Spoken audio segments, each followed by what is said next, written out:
All right, Riv community folks, I am here today with Dan and Marilyn Swab. So they lead on the minister team with me in the South Riv community.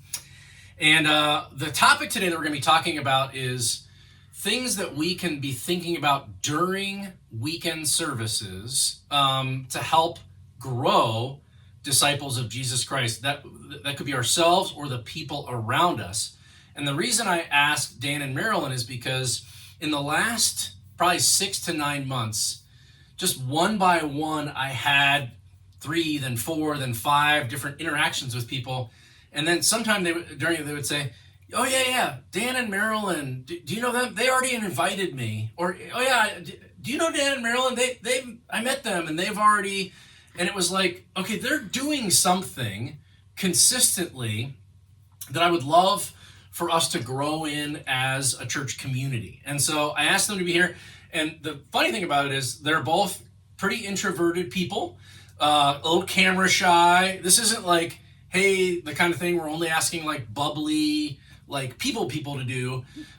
These are things that they're choosing to do kind of a little bit sacrificially and a little bit kind of because they have kind of a higher set of values in mind as they approach the weekend services. So let's just start with, can you guys talk a little bit about just your normal, you guys attend the Holt venue, your normal sort of Sunday morning, kind of what do you do, but also what's the why behind some of the decisions you make about how you use your time during our weekend service at the Holt venue? We walk in and we get coffee. And first of all, we greet the greeters and at the door, and usually it's someone that we're familiar with, and we chat a little bit coming in to them, just little jokes. But when we get to the coffee part, I guess I kind of try to notice if there's someone there that I've never seen before. Mm-hmm. And when you're getting coffee, it's a good place to make a conversation like, boy, this coffee's good, or if they're wearing a t-shirt that says "Go Lions," you can say, "Oh, did you see the game yesterday?" Or you can just strike up an interesting conversation like that. Mm-hmm. And one thing I've noticed about you guys is you are there pretty early. Is that something you've kind of decided together that's going to be part of how you get a chance to meet other people? Yeah, maybe not for a real spiritual reason, but it's kind of fun to get there early and chat with people. Yeah. And not just get to know new people, but we sit with a group of people that kind of sit in the same location all the time, and we sit down and we ask about the week and catch up a little bit. We don't see them during the week, so that's the only time we see them. Yeah. And we don't want to make it a little clique or anything, but there are kind of the same group of people that sit in our area that we're getting to know that way. Yeah, I was gonna say to you, you guys, there's almost feels like there's a little church within a church that happens in that kind of middle left side.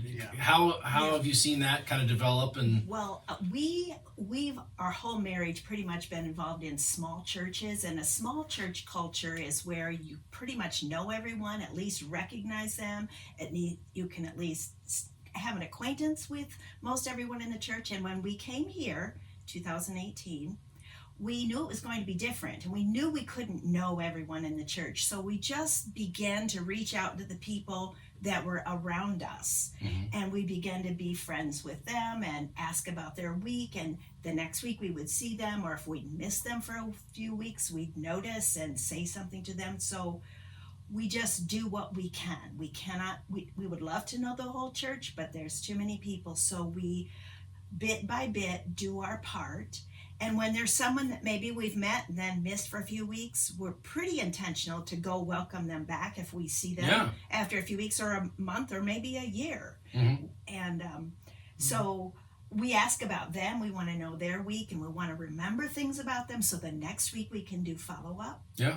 Sometimes there's something that's concerning in their life that we can tell them we'll pray about, and then the next time we see them, we can ask how that is. Well, you mentioned prayer, so even just, is that part of just the rhythm of it for you, either prior to the service or during the week, or how does that play a part in just sort of your you're really describing a ministry strategy that's Right. happening inside of the weekend service. Well, during the week, during our prayer time, we usually do pray for the church in general and how we could influence people perhaps, or invite people. We do that. And there have been needs. One of the families that we're friends with, both of their high school children had different medical conditions or surgeries, and we reached out to pray for them and then texted them for the first time during the week to say we were praying about that. And then people have prayed for us when we had needs. And praying for one another really does build a bond between the other people.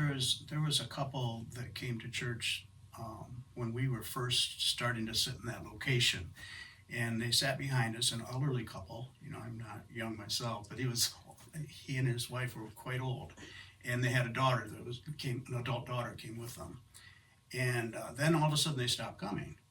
And the daughter came one time, and I asked about her parents, and her dad died. Her mother has dementia, so she's taking care of her, not able to come to church very much.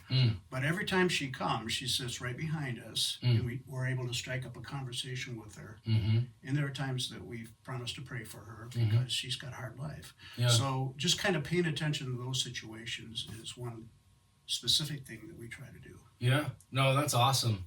Can you guys, one of you, just maybe share one story of where you've seen some fruit from just that mindset, where it's just been like you've seen someone take a step and you just felt like, okay, the Lord used us a little bit here to help. They showed up somewhere, or that, you know what I mean, that something happened that maybe wouldn't have happened if you hadn't taken the initiative. So we saw we had some new neighbors move in, and we saw them in church one Sunday. Dan recognized them, I didn't. And we were so happy to see them. I just jumped right up and went over to welcome them.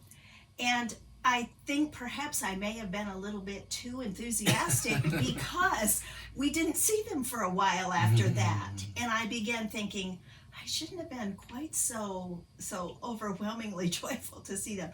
They did come back. And they said, no, it was fine.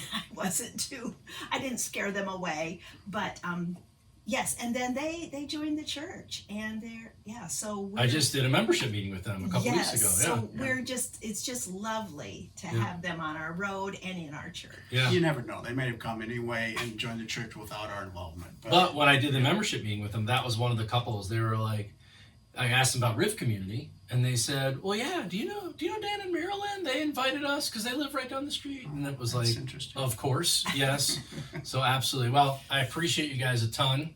You guys are setting a great example of just the mindset. It can just feel sometimes for any of us like, okay, I'm going as more of a consumer, or what's this service going to mean for me? And there can be that dynamic. The worship can touch our hearts, or the preaching of the word, or the baptisms, or whatever. But always, I think, as disciples, having that mindset of, I wonder what the perspective of people who don't come here very often, or how can I be a minister inside of this space? And you guys are really doing an awesome job with that. And that's something we're going to be talking about in our Riv communities during this content. So thank you very much. Thanks.